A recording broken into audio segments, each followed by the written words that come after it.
Hello, welcome to the Clarets Newscast. I'm Kaylee. And I'm Finn. Today we have Aiden who will be sharing about the history of basketball, Kaylee with a report on Tigers. We also have Finn who will be telling us about the Celtics championships. And lastly, we have Brody who will be reporting about Larry Bird. First up, we have Aiden with a report on the history of basketball. Take it away, Aiden. Hello, my name is Aiden. Have you ever wondered how the National Basketball Association, NBA, was created? Fun fact, instead of using a basketball, they used a soccer ball. Well, in 1946, a man named Walter Brown had an idea. He noticed the ice rinks for the NHL were not being used nightly. This would lead to the start of something beautiful. The first NBA game was in the Maple Leaf Center of Toronto. Here, the New York Knickerbockers, who would eventually become the next host of the Toronto Huskies, in front of 7,090 fans. The Knickerbockers ended up winning 68-66. The Knicks were led by Leo Gottlieb, who scored 14 points.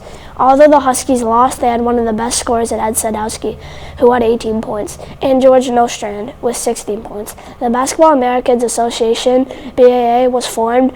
This would later be known as the NBA. Tickets were very cheap. They only sold for $2.50. Now tickets can be worth up to $12,000, with even some courtside tickets even costing $90,000.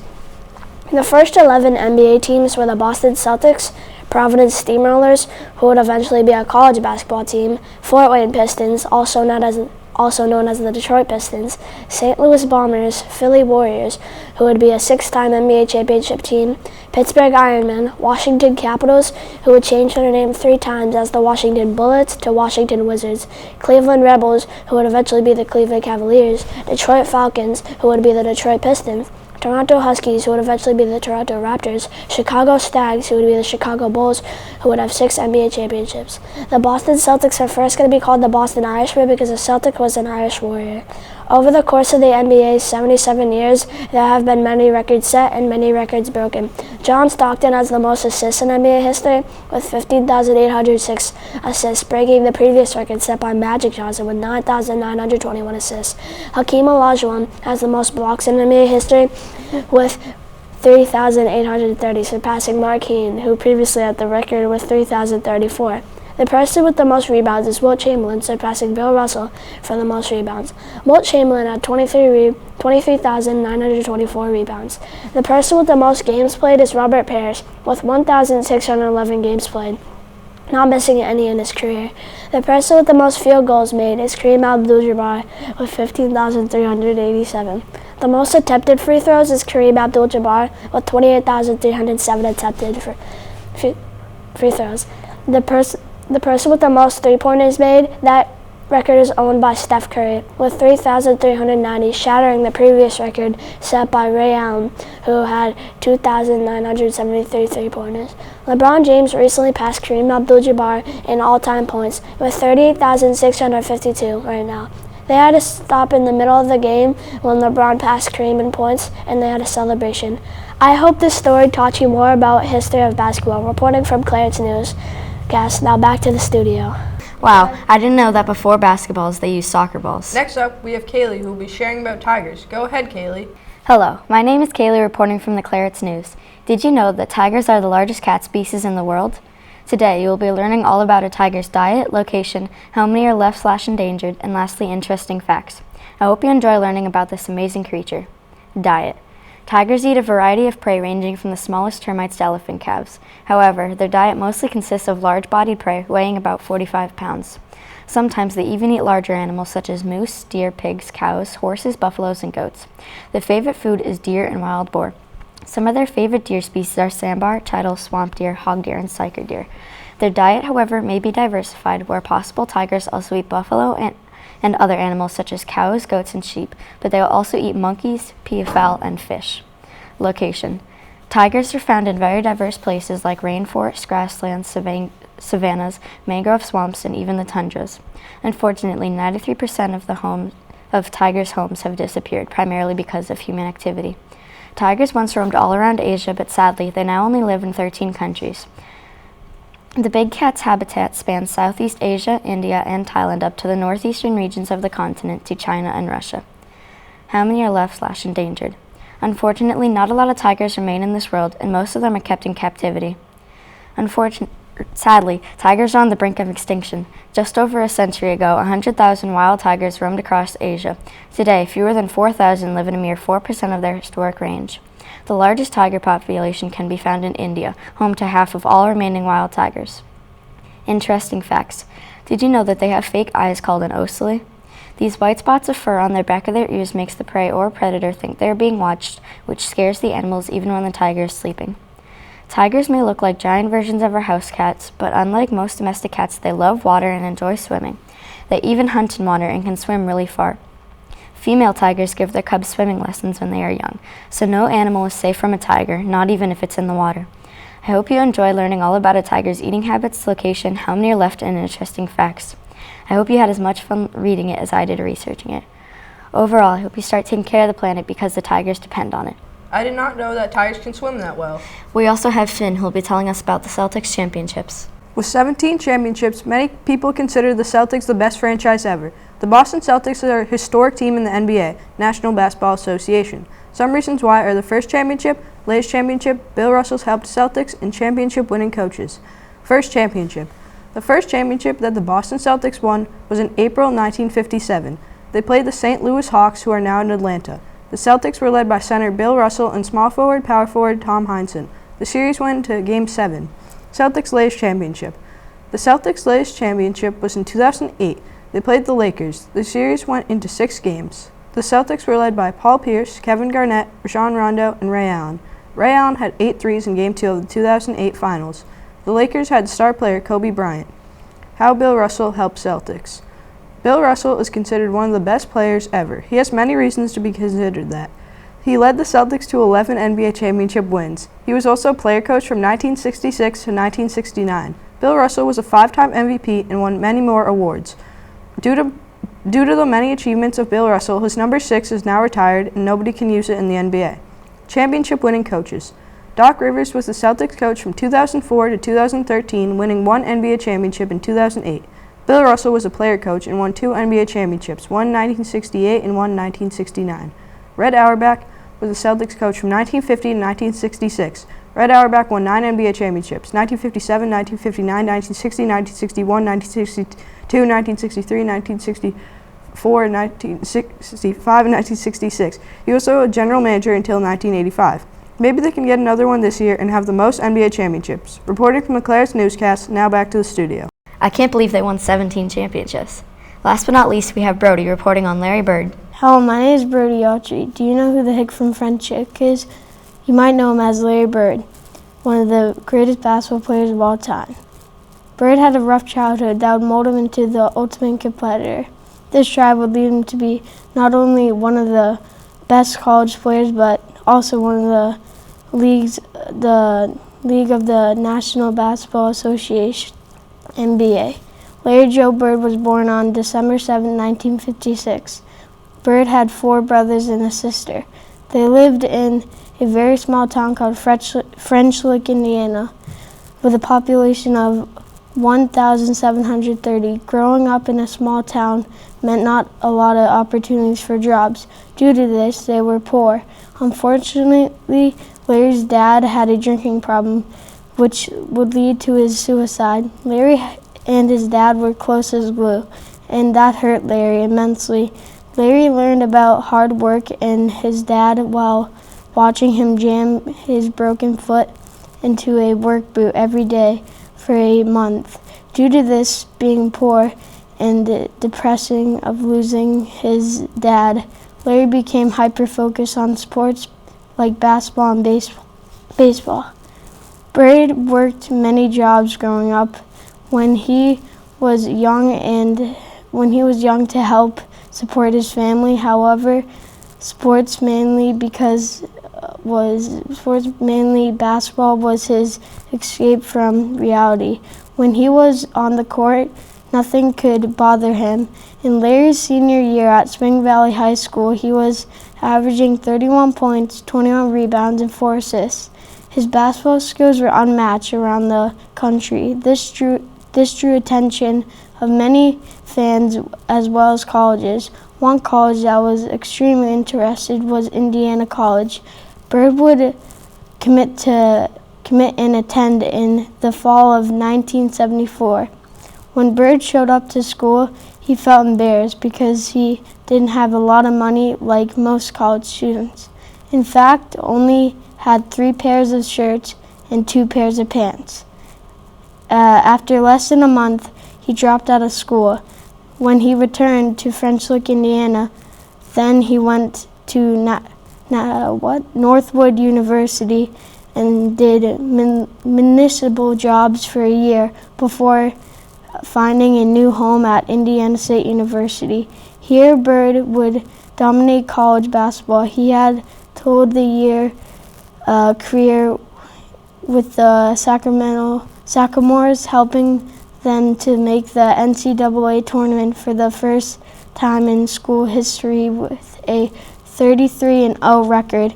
That year, he would, in his rivalry, with Irvin Magic Johnson from Michigan State. Indiana State lost 75-64. Bird had 19 points, but made only 7 out of 21 shots. That game had the highest televised rating for a college basketball game because of the rivalry between Bird and Magic. Despite the loss in the championship, Bird had numerous year-end awards and honors for his outstanding playing, including Namath College Player of the Year award. For this college career, he averaged 30.3 points, 13.3 rebounds, 14.5 assists per game. During his tenure, Bird was selected 6th overall pick in the 1978 NBA draft, but he did not sign with the Celtics immediately. Instead, he played his final season with the Indiana State. The Celtics signed Larry Bird for a 5-year, $3.25 million contract on June 8th, making him the highest-paid rookie in sports history. In his rookie season, 1979-1960, Bird transformed the team drastically to a title contender, improving the Celtics' win total by 32 games. Coming out of his rookie year, he became a big problem around the league. He earned a reputation the league and was named MVP of the year, averaging 24.2 points, 10.1 rebounds, 6.6 assists, and 1.8 steals per game.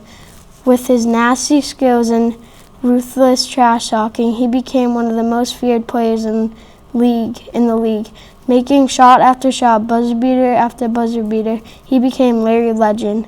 Larry would go on to win 3 NBA championships in 1961, 1964, and 1966.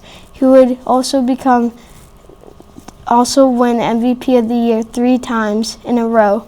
From the year of 1963-1966, Bird would become the face of the NBA and would even go on to win gold of the USA Olympic Dream Team in 1992.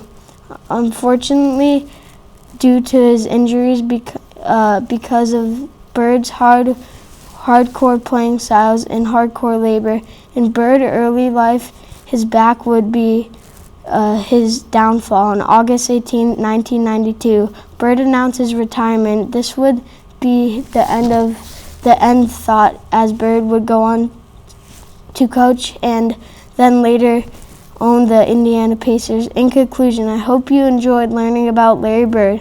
Now you can see why many people think he is the GOAT. Reporting from Clarence News, now back to the studio. I never knew that he played baseball. Those were some amazing reports. Till next time on Clarence News.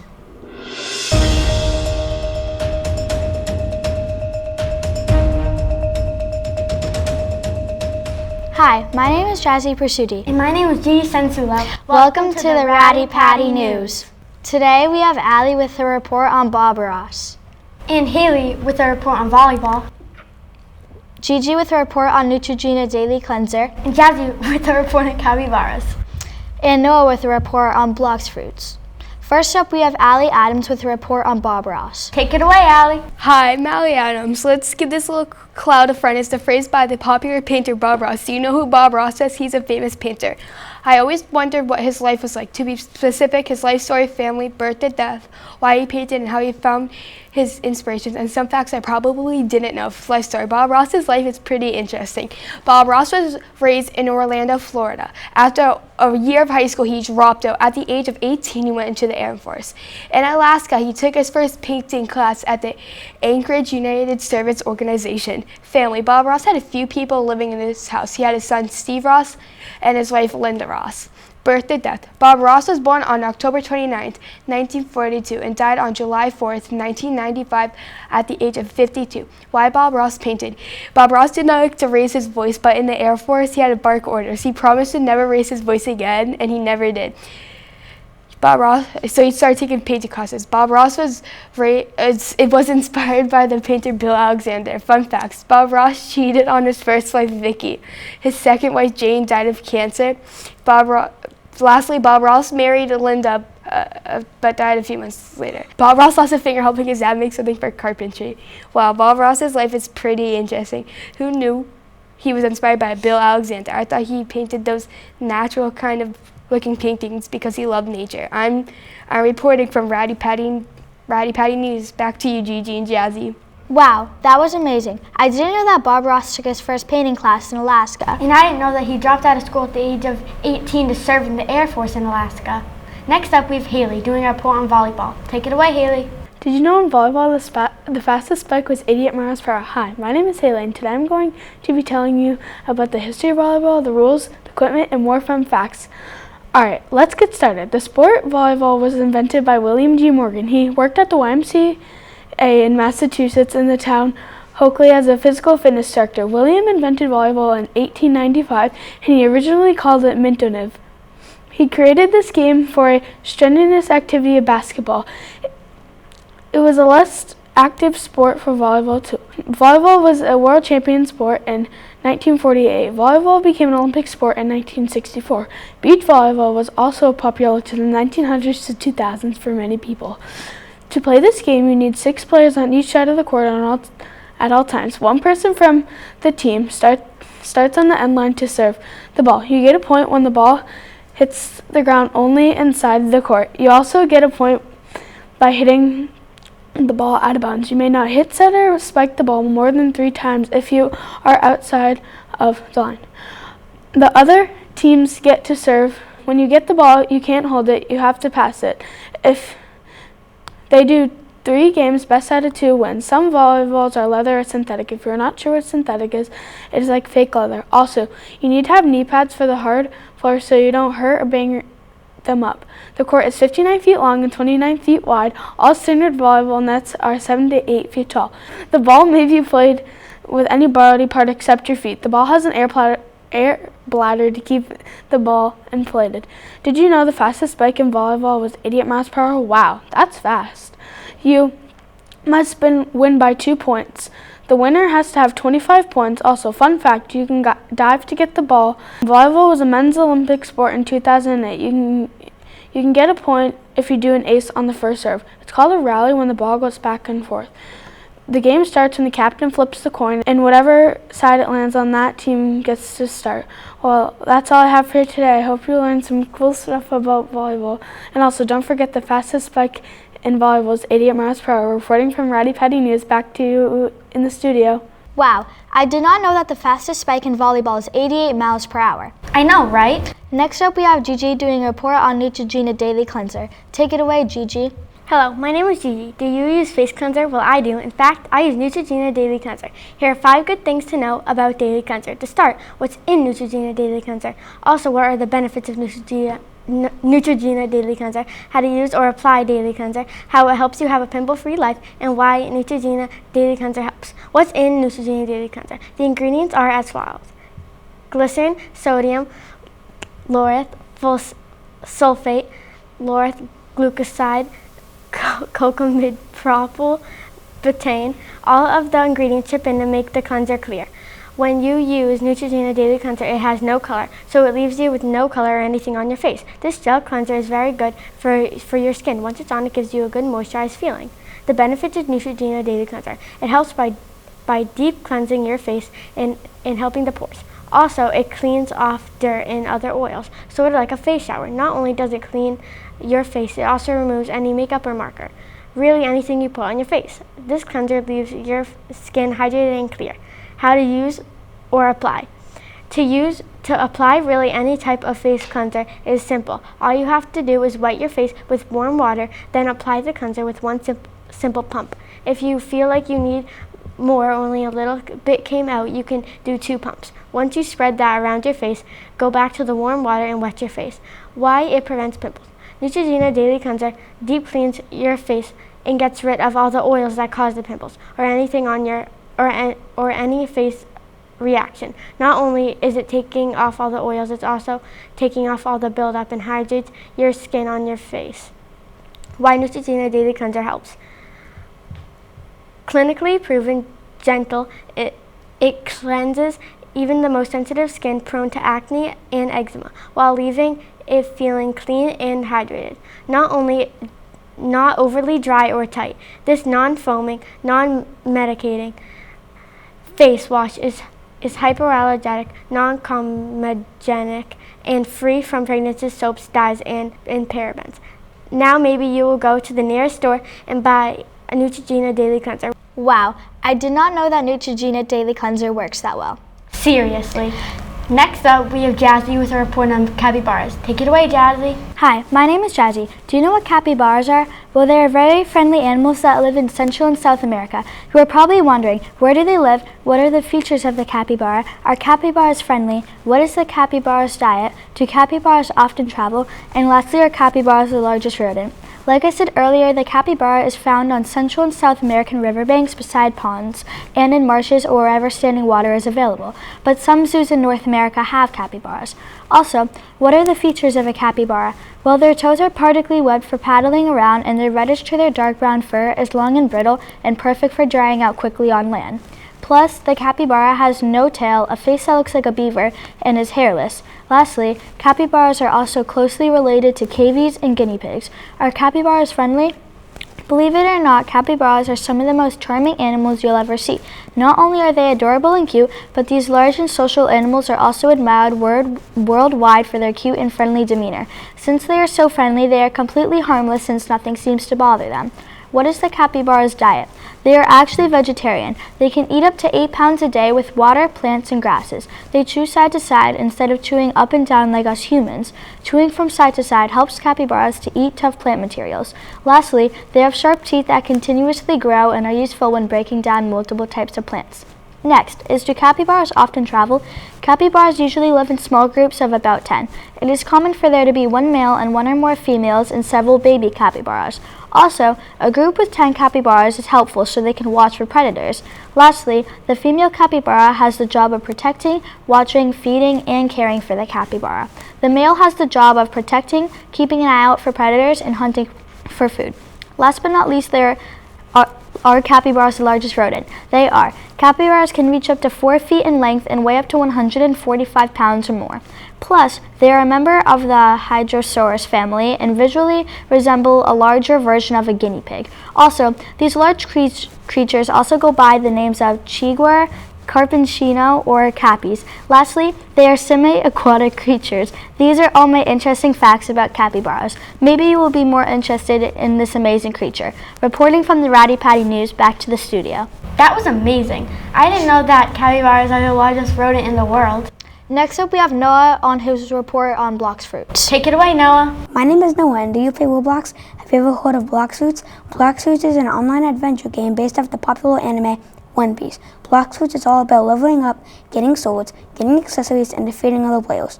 As an adventurer, you need to do quests on your level. They get harder every time you change islands. You unlock more islands every couple of levels. Sometimes you need to grind over 50 levels, such as in the second sea, you need to grind 100 levels at Coast Ship. There are fruits that if you eat them, they give you special powers, such as for the magma fruit. You can use attacks that include magma, like magma clap. It spreads your arms out and smashes it. Fruits can be awakened by doing raids, which has 5 islands. For you to complete raids, you need to defeat all the non-playable characters, all known as NPCs in the raid. Players can battle other players. They can use special swords, special fighting styles, and fruits. They can make combos with fighting styles, moves to stun them, and do high damage to kill them with swords and fruits and fighting styles. They can also use a waste to do damage, such as Cyborg V3. It makes electricity around you and zaps people and NPCs. Angel V4 does damage when people are close to you. Gold V4 does damage when you're in the range of the hole that V4 spawns.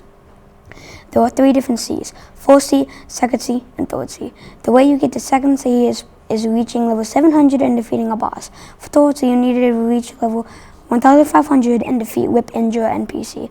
In the 4th C, you can only get some fighting styles and swords, but in the 2nd C and 3rd Cs, there are items that can't be found anywhere else in the game. One of these items are dog fragments or bones. These items are used to craft and upgrade weapons like Sukotal. Sukotal is a weapon that is used for stuns. There are accessories that give special buffs, like Gold Mask. It gives you 500 energy, 10% life leisure on NPC, 30% faster 1 speed. There are some accessories that you can only get from boss drops. Some of them you can only get from buying it with some type of currency. Sometimes it's berries, sometimes it's ectoplasm, and sometimes it's other currency. You can also get swords from killing bosses, buying them, and obtaining a buy puzzle. That should teach you more about Blox Fruits. The next time you play Roblox, you should try it out. It's really fun. You might get addicted to playing it every day. I'm reporting for Ratty Patty News. Back to you guys in the studio.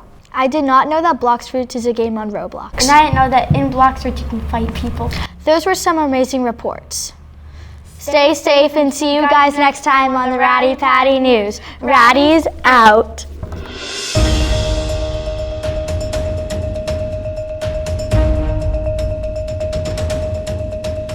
Hi, my name is Joseph Digg. And my name is Jackson Cornwell. Welcome back to 107 News. Today we have Noah Vale with a report on polar bears, Josie with a report on Tyrannosaurus rexes, Cam with a report on David Pastrnak, Jaden with a report on Bengal tigers, Jack with a report on Pokemon Scarlet and Violet, Jameson with a report on bikes, and Jackson with a report on Pokemon Sword and Shield. Up first we have Noah R with a report on polar bears. Take it away, Noah. Have you ever heard of the saying before? If it's black, yell back. If it's brown, lay down. If it's white, grenade. Those colors are all types of bears. My name is Noah, and today we are learning about the white one, aka the polar bear, Arctic apex predator. There's a lot to know about polar bears. Characteristics. Polar bears are hypercarnivorous bears whose native range lies largely within the Arctic Circle. They're about 6 to 9 feet long, and their population is about 22,000 to 31,000 polar bears. Male polar bears weigh about 800 to 1,300 pounds, and females weigh about 300 to 700 pounds. The polar bear's scientific name or Latin name is Ursus maritimus, which means polar bear, sea bear. You may think that polar bears have white skin, but that's just the fur. Underneath the thick white fur, they actually have jet black skin. Habitat. Polar bears like to live near the Arctic Ocean, sea ice, and adjacent coastal areas. Because they spend most of their lives on the sea ice of the Arctic Ocean, depending on their ocean for their food and habitat, polar bears are the only bear species to be considered marine mammals. Polar bears can swim up to 6 miles per hour, and they swim constantly for days. Their large paws are especially adapted for swimming, which they'll use to paddle through the water while holding their hind legs flat like a rudder. Diet/hunting. Polar bears have many ways for hunting and a lot of choices for their prey. Seals are an energy-rich food source, especially for hungry polar bear mothers and their growing cubs. Polar bears can devour huge amounts of fat from seals when they are available. Polar bears often rely on still hunting, patiently waiting next to a hole in the ice until it senses a surfacing seal. Occasionally, the seals will hunt narwhals, beluga whales, and adult walruses. Although half of the polar bear's life is spent hunting for food, their hunts are really successful. A polar bear's main prey consists of ring seals, bird seals, which they'll hunt in a variety of ways. Fun facts. Did you know that scientists can extract polar bear DNA just from their footprints? An innovative new technique developed by WWF and DNA specialist firm Spigen allows scientists to isolate DNA from the polar bear's footprint in the snow. 2 tiny scoops of the snow from a polar bear track revealed not just the DNA of a polar bear that made it, but even from a seal that I had recently eaten. While climate change remains the greatest threat to a polar bear's survival, that is not all that the predator is up against. The oil and gas industry is turning its eyes to the Arctic, and with it comes the potential risks of habitat destruction from oil exploration work. I really hope you learned something new about polar bears. They are very interesting animals. The Arctic is full of facts, surprises, adventures, and amazing history. Reporting from 107 News, now back to you guys in the studio. Wow, I didn't know that scientists can extract polar bear DNA from their footprints. And I didn't know that polar bears can swim for days. Next, we have Joseph with his essay on T-Rexes. Take it away, Joseph. Hello, my name is Joseph Dick. Do you know who the true king of the jungle was?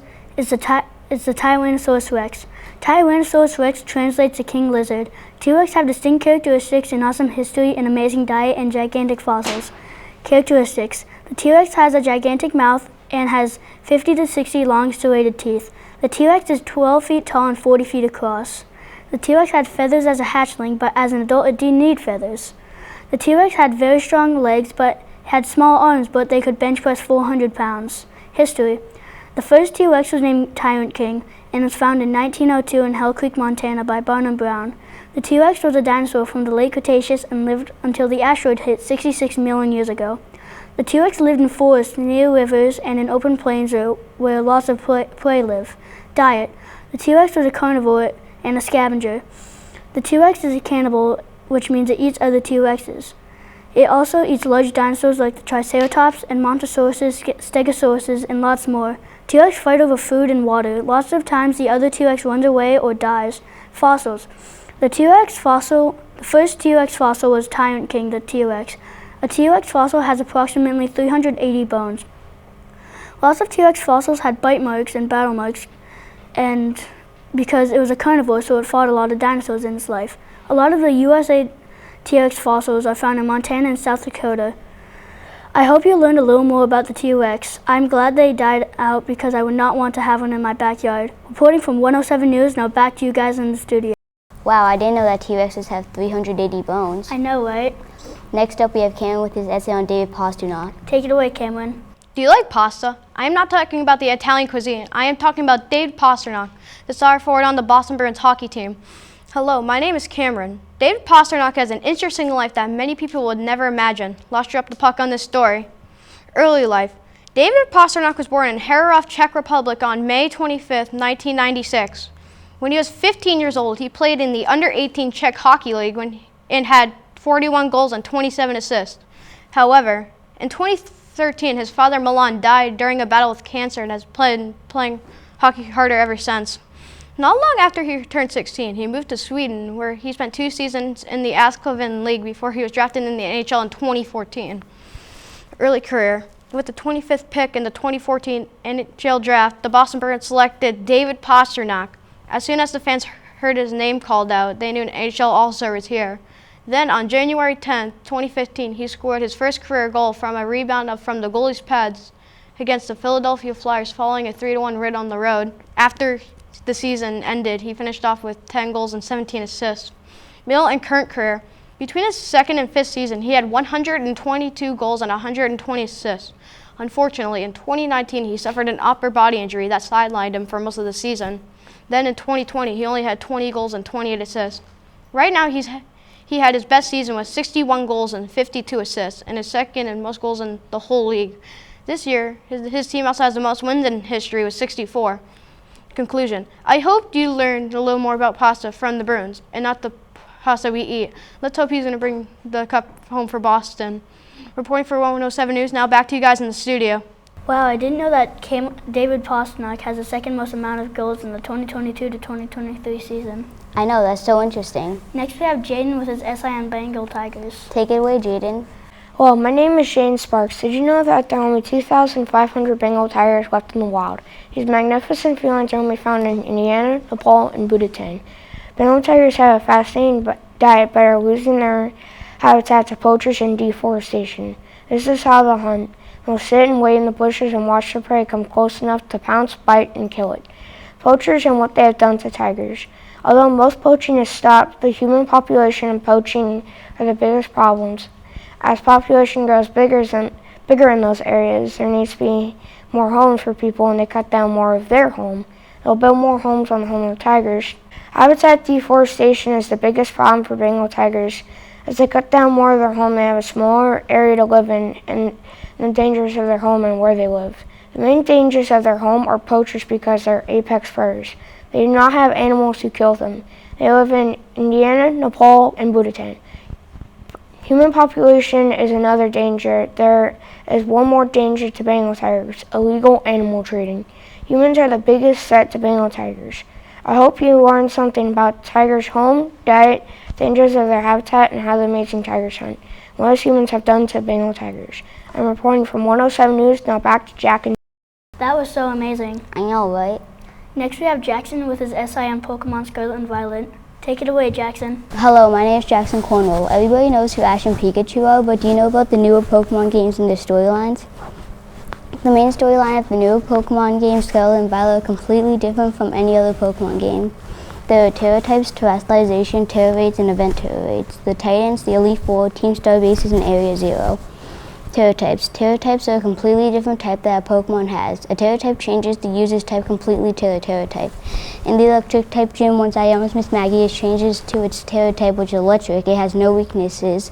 At the beginning of the game, as Nimona says, terrestrializing is a solid strategy. Terrestrialization. Terrestrialization is the new gimmick you can use in battles. First there's Mega Evolution, then Z-Moves, and then Dynamax, and Gigantamax, and now there's Terrestrialization. Terrestrialization can be used in any battle, whether it's a wild Pokemon or a gym battle. Terrestrialization completely changes the Pokemon's type to whatever their Terra type is and boosts the move's power that type. So if you have a Fire Terra type, then Terrestrialized Fire type moves power will be boosted. Terra Raids and Event Terra Raids. Scattered throughout the world of Paldea, there are Terra Raids with certain Terra types like Dragon and Normal, and you can challenge them with a total of 4 CPUs or people online. The stars are at the level of the Pokemon, so 1-star raids have level 12 Pokemon, then 20 for 2 stars, and level 35, 45, 75, and for 6 stars they are level 90, and 7 stars, which only spawn during events, are level 100. The event Pokemon are in this order from first to last are Eevee, Charizard, Tyranitar, Salamence, Delibird, Cinderace, Hydreigon, Dragapult, Drifblim, Miss Maggie's, Greninja, Armarouge, Cerulege, Garchomp, Sylveon, Pikachu, Walking Wake, Iron Leaves, and Decidueye. The rewards you can get include EXP candies, berries, TMs, and Herba Mystica from 5-star and up raids, which have a 13% chance. In Pokemon Scarlet and Violet, there is a total of 5 Titans, and they are Cloth, the Stony Cliff Titan, then Bombardier, the Open Sky Titan, and after that, Earthworm, the Looking Steel Titan. Next, Great Tusk / Iron Treads, the Quaking Earth Titan, and last, Dondozo, the False Dragon Titan. After you defeat one, you can get a Herba Mystica, which Irvin makes into a sandwich. After Koraidon and Miraidon eats it, it gives Koraidon and Miraidon a new ability. From Cloth, you get a dash. Bombardier, you get a higher jump. From Earthworm, you get the ability to swim. For Great Tusk, you get a glide. And for Dondozo, you get climbing. And while you power up Koraidon, you help heal Irvin's Podnuma Bostiff with the Herba Mystica. The Elite Four for this generation specializes in the types Dragon, Ground, Steel, and Flying, and their names are Rika, who specializes in ground types, Larry, who specializes in flying types, Hassel, which specializes in dragon types, and Poppy, which specializes in steel types. And the champion Gia's Pokemon are Espatha, Avila, Kingambit, Veluza, Go-Go, and Glamora. There are a total of 5 Team Star bases, and the types are Poison, which the boss is Atticus, Fire, and the boss is Mila, Fighting, the boss is Ari, Fairy, which is Ortega, and Dark, which the boss is Giacomo. In the Team Star bases, you send out the first 3 Pokemon in your party to defeat 30 wild Pokemon. And after you do that, the leader will come out on their giant Starmobile and battle you with Pokemon of the type of Team Star base you challenged. In Pokemon Scarlet and Violet Area 0 is where you can access after you beat the Titans, Elite Four, and Team Star bases, because you need Penny from Team Star, Nimona from the Elite Four path, and Irvin from the Titans. In Area 0, you can find the new Paradox Pokemon, which include Great Tusk, Screamtail, Boop Bonnet, Fluttermane, Slitherwing, Sandy Shocks, Koraidon, and Walking Wake from an event. In Scarlet and in Violet, the Paradox Pokemon are Iron Treads, Iron Valiant, Iron Hands, Iron Bundle, Iron Jugless, Iron Moth, Iron Thorns, Miraidon, and Iron Leaves from an event. The best one for farming Terra Raids is Iron Hands. As you can see, this Pokemon game is drastically different from its predecessors, whether it is the new storyline or Terra types, Terastallization, Raids, Titans, Elite Four, Team Starbases, and Area Zero. You can clearly see the drastic differences. I didn't know that Pokemon Scarlet has 3 different storylines. I know, right? That's so amazing. Next we have Jameson Beal with his report on bikes. Take it away, Jameson. Hello, my name is Jameson Beal. My topic is biking. Do you bike or build trails? If so, you might learn something. The topics you can learn are conditions, safety features, materials and their problems, and information about a cool bike park. The first thing we will talk about is bike jump conditions. If you build a bike jump out of dirt, it's better to build after a rainstorm, because if the dirt is wet, it won't crumble to pieces. Make sure to watch out for roots and rocks. They may be small, but they could make jumps super painful because they could send you flying into thorns, bushes, and other painful problems. The next thing we will need to talk about is materials and the problems that come with them. If you build a jump out of wood, make sure to take off the bark so it won't rot as fast. You should probably use cedar if it's available because it rots really slow. If you weld a jump, you should put a layer of paint on it so no rust appears. The next thing we will need to talk about are safety features. If you have old jumps, you should take them down and build new ones because old ones are dangerous. If you build a jump out of dirt, make sure the dirt is wet because if it's dry when you build it, it'll fall apart and someone will get hurt. If you build a jump out of wood, you should make triangles in between the supports to make it strong and hold it together. If you don't use triangles, it's okay, but it just won't be as strong. The last thing we need to talk about is Whistler Bike Park. Whistler Bike Park is a really cool bike park. It has jumps with giant turns that are called berms. It has a trail covered in rocks, which are called rock gardens, wood roll rides with a drop on the end, which are called shark fins, and more. Plus, it also has really advanced riding too. Whistler is in the southern part of Canada, and it's so popular it's all over YouTube. I hope you learned something today, and for recap, this essay is about materials and their problems, safety features, conditions, and a bike park. Back to you guys in the studio. I never knew bikes were so affected by conditions. That's so cool. Next we have Jackson with his essay on Pokemon Sword and Shield. Take it away, Jackson. Hello, my name is Jackson Lavasser.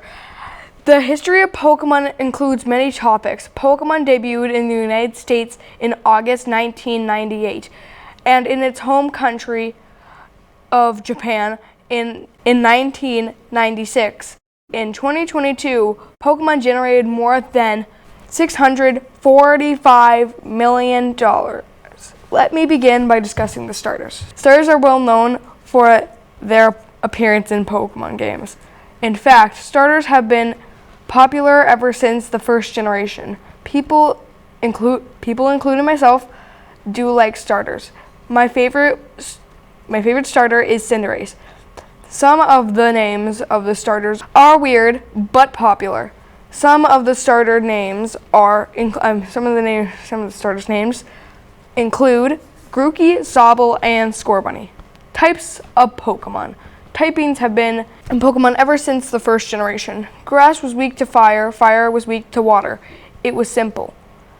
But bug types are very useless, but if you use them in the right way, you can make them awesome. The fire type is the most common type to see in Pokemon. It is strong against ice, bug, and grass types. The rock type is not the fastest type of Pokemon, but they have good defense. The rock type is good against bug, flying, and ice types. Water types are good against rock and fire. In fact, electric is only weak to ground, and it's good against water and fire. The legendaries. The most beloved Pokemon of all time is the legendaries. The legendaries are strong and they look cool. They have amazing attack stat and amazing speed. Legendaries can be but sometimes they can be hard to get through in Pokemon games, such as in Sword and Shield. Zapdos is the most annoying one. It is super speedy and you can never catch it unless you use your brains. Articuno just teleports everywhere and Moltres flies everywhere, which can be very annoying. If you catch all all 3 of them, they are worth it. Pokeballs have been the most common thing in Pokemon. You can catch Pokemon with it. In fact, there are 28 Pokeballs that you can collect. Some of them are very useful, like the Heavy Ball. If you want to catch a Snorlax and you cannot catch it because it was too heavy and too over-leveled, it's a guaranteed capture because of its weight. That's why Pokemon is so fun to play sometimes. Sometimes it can be hard, other times it can be fun, and when it is fun, you'll have a great time. Reporting from 107 News. Back to you guys in the studio. Thanks, Jackson, for that report on Pokemon Sword and Shield. And thanks for all that info on Pokemon Sword and Shield. Those were some amazing reports. Stay safe, and we'll see you next time on 107 News.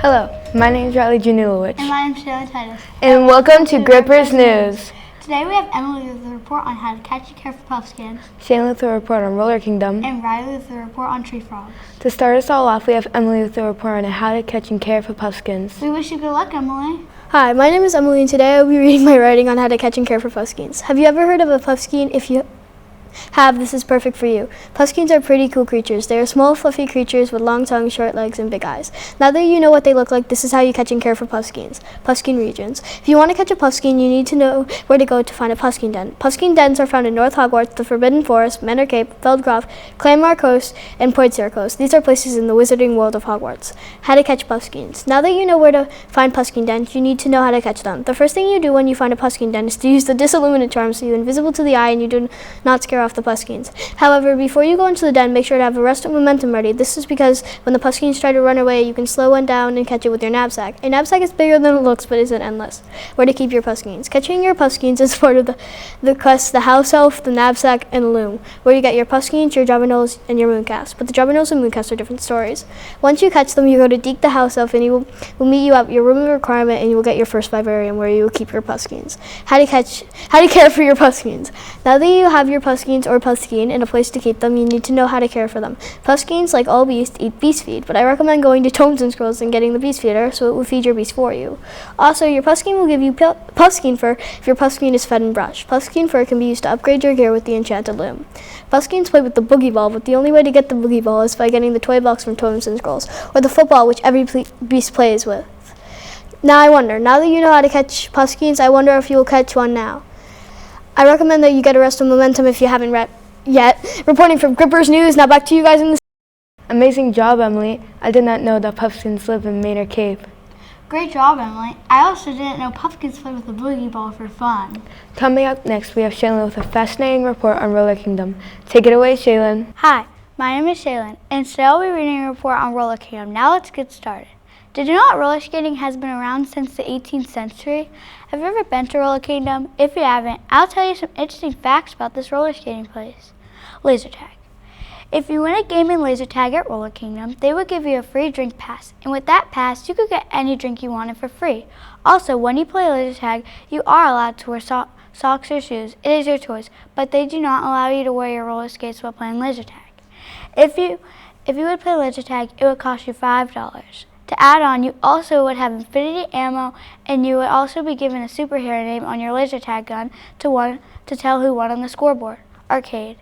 In the Roller Kingdom arcade, you would have to put money in the coins machine because you need coins to play all the games. When you're done playing all the games you wanted, you would take all your tickets to the ticket machine, and then you would get any prize or piece of candy you wanted.